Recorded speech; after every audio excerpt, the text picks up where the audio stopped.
hello friends good morning কি খবৰ আপোনালোকৰ মোৰ খবৰ পিছে ভালে আমি আজি এঠালৈ যাবলৈ মানে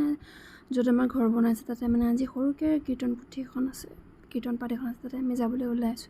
ইয়া মিষ্টাৰে গাড়ীখন ঘূৰি চাই আছে গাড়ীখন বোলে স্কেচ পৰিছে কাৰণে বোলে বাৰে ঘূৰি চাই আছে এয়া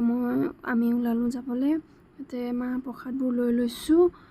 যাবলৈ ওলাইছো আৰু এয়া হৈছে আমাৰ ডেগাৰ ফালে আমাৰ কোৱাৰ্টাৰৰ পৰা ওলাই যোৱা ৰাস্তাটো থাৰ্ড গেটলৈ ওলাই যোৱা ৰাস্তাটো ইয়াতে সব কোৱাৰ্টাৰবোৰ আছে এয়া হৈছে মিষ্টাৰ ইফালে মা পিছফালে বহিছে কীৰ্তন পুথিখন লৈ ভকতজনে ক'লে যে বাইদেউ কীৰ্তন পুথিখন আপুনিয়ে লৈ আহিব সেইকাৰণে মায়ে কীৰ্তন পুথিখন ঘৰৰ পৰা লৈ যায় তো আমি যাবলৈ ওলাই আছোঁ কীৰ্তন পুথিখন লৈছোঁ কাৰণে মায়ে পিছফালে অকলে বহিছে এইখন হৈছে দেৰগাঁও চহৰৰ বিভিন্ন ঠাই ল'ৰা ছোৱালীসকলে যোনে পুলিচত চাকৰি কৰে সকলোৱে ইয়াতে ট্ৰেইনিং কৰিবলৈ আহে বৰ্তমান ইয়াত মণিপুৰী ৰিক্ৰুটৰ ট্ৰেইনিং চলি আছে শুনি আছোঁ আকৌ বোলে গোৱা ৰিক্ৰুটো আহিব এখনে ট্ৰেইনিং কৰা ঠাই দেৰগাঁও আমি আহি পালোঁ এইটো আমাৰ ঘৰটো তাতে চটখন দিয়া হৈ গ'ল এতিয়া আৰু নতুনকৈ কাম চলিব আৰু লাহে ধীৰে তো সেইকাৰণে মানে সকাম ভাগ কৰিব দিছিলে সেইকাৰণে সকাম ভাগ আজি কৰি শেষ কৰিব এয়া তিনিজন ভকতে নিজৰ কামবোৰ কৰি আছে অলপ পাছতে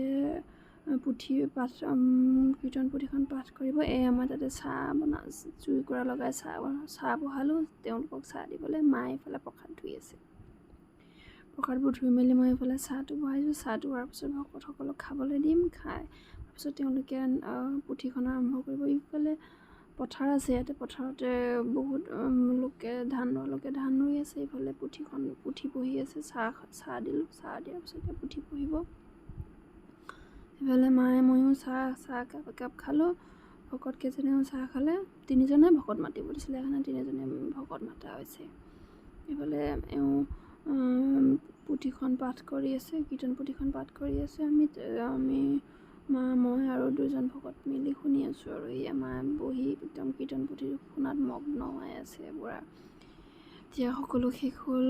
ভকত কেইজনো গ'লগৈ বস্তু বাহানি সামৰি মেলি আমি যাবলৈ ইয়াতে মই ব্লগটো সামৰণি মাৰিলোঁ আৰু